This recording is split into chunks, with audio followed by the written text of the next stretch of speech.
It may be true that complaints are counterproductive, especially where no alternative to the solution is available. This is not so with democracy, though many think this to be the case.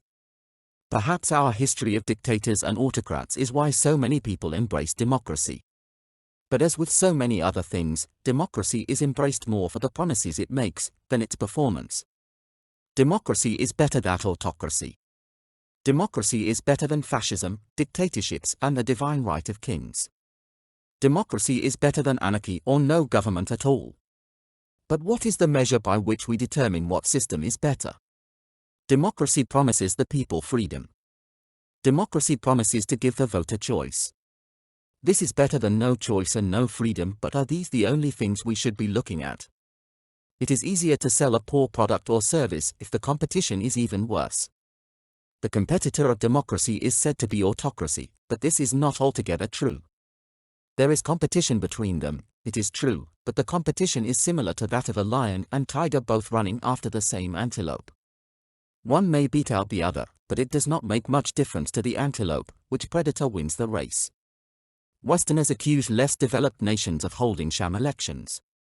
Some elections only one person or one party running.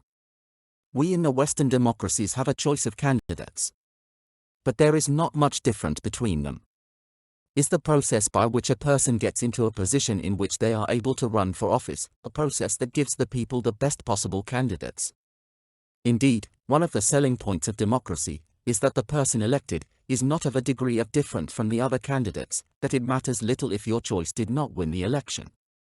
Losing an election in the West is not important enough to break the law to change the results.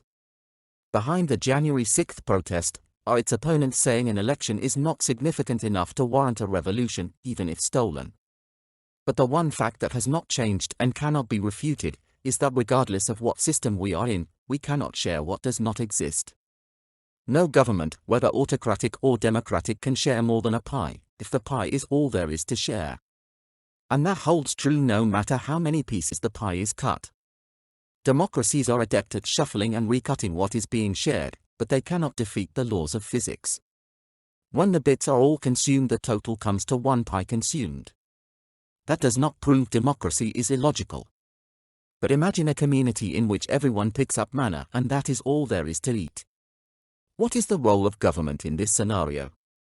Would the people flock to the polling booths to elect a government to share and apportion the manna falling from heaven? The same holds true for a community in which everyone is a farmer growing all the things they need. There is no need for government and no one is going to vote in a government where scarcity is not prevalent. Government is needed when scarcity exists.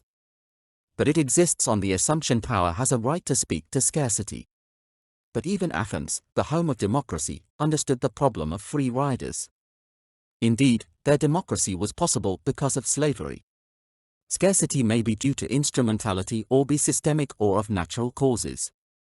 Natural scarcity is something existing in less amounts than would be used were it more abundant. Systemic scarcity is the result of a design flaw or imperfection. Systemic scarcity exists because of the way an organization or program operates. There are only so many top jobs and so many orchestras to play in. Instrumental scarcity is scarcity used to elicit sympathy or compliance. Instrumental scarcity is scarcity used as an instrument of the state or other power block. Scarcity is used as a lever to achieve a desired end or to give the group greater agency.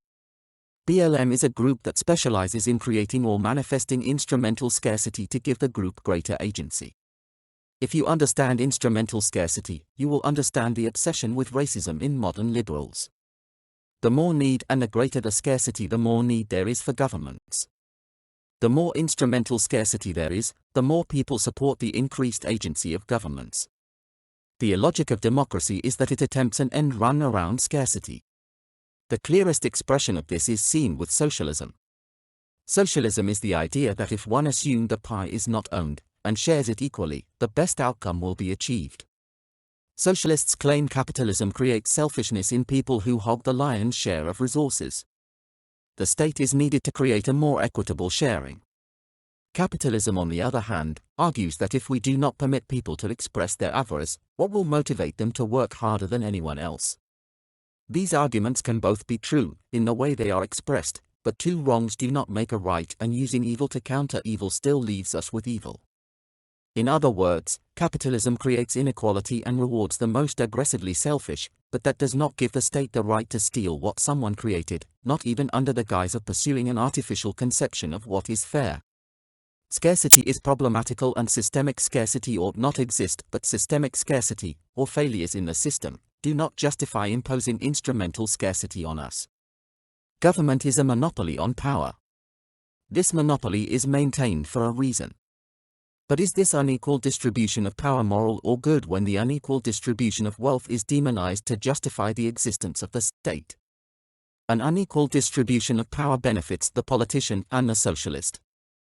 The unequal distribution of wealth benefits the rich and, to a lesser extent, the hard worker.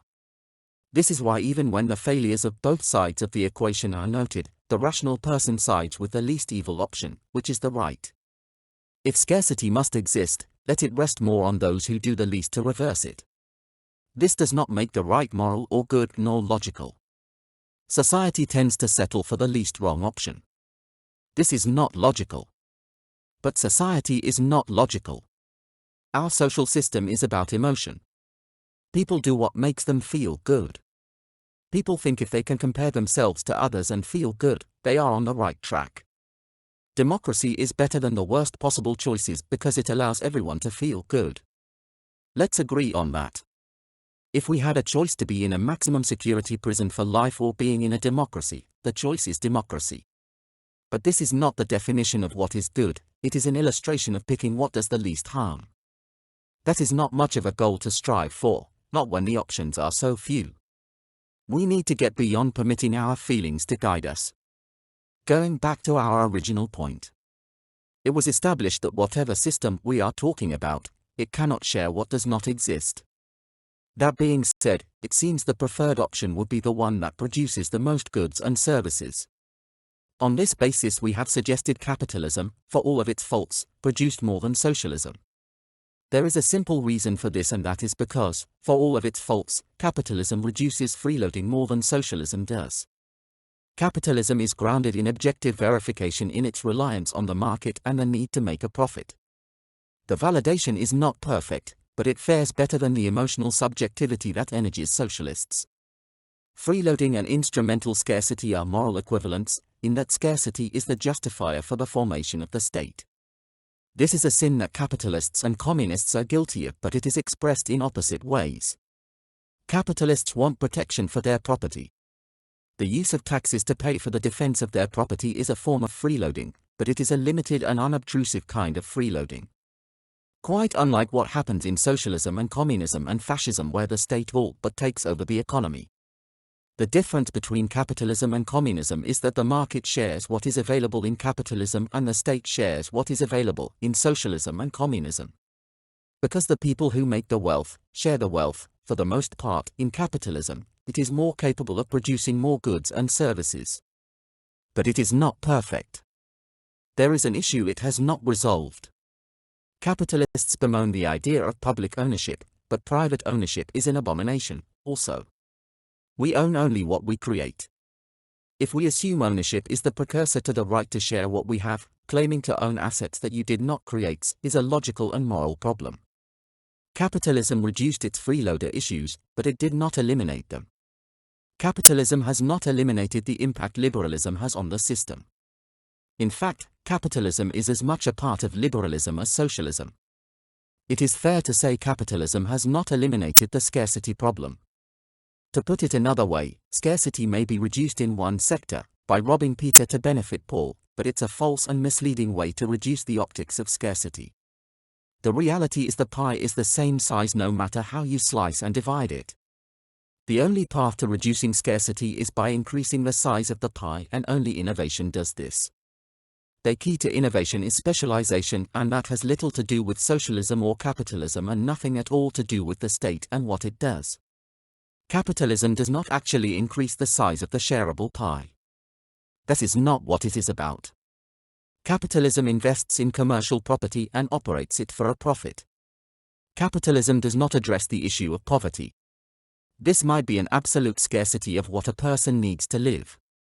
People can die under capitalism even when the resources needed to support them exist. Distribution relies solely on access to capital in capitalism, and not everyone has capital nor the means to access it. The pie gets bigger under capitalism, but not as a direct result of capitalism. Nor is the pie always bigger in the sense that scarcity is lessened. The issue is not just the creation of a bigger pie, for example a higher GNP. The issue is not just how the pie is shared, which is what concerns socialists. The issue is the absolute reduction of scarcity. The only way a system can reduce scarcity, absolutely, is more goods and services, which translates into higher levels of equity. If we take a pie and share it more equitably, this does not give us more goods and services.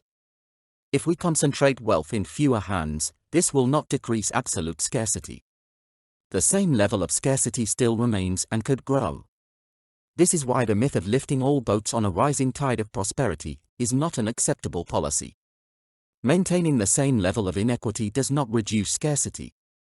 It does not decrease scarcity at the highest possible rate either. Which brings us back to democracy and its limitations.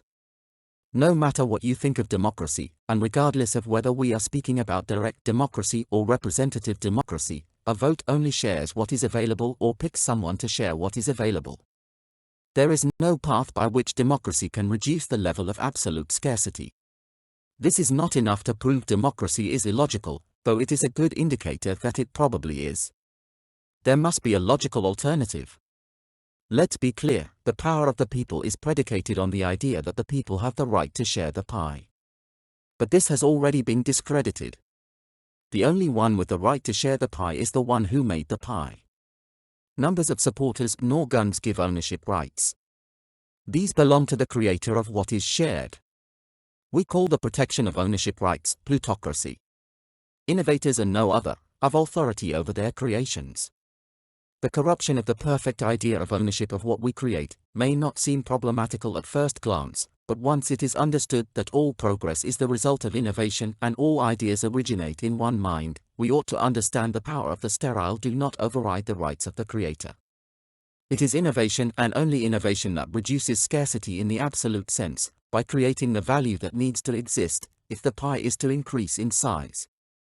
If evil is defined as the creating of costs for others, evil can be linked to responding to scarcity by other means than promoting innovation.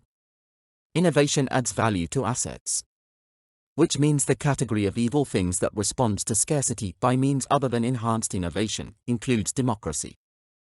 It is prima facie illogical to try and reduce scarcity in non-productive persons, by taking resources from the most productive and innovative.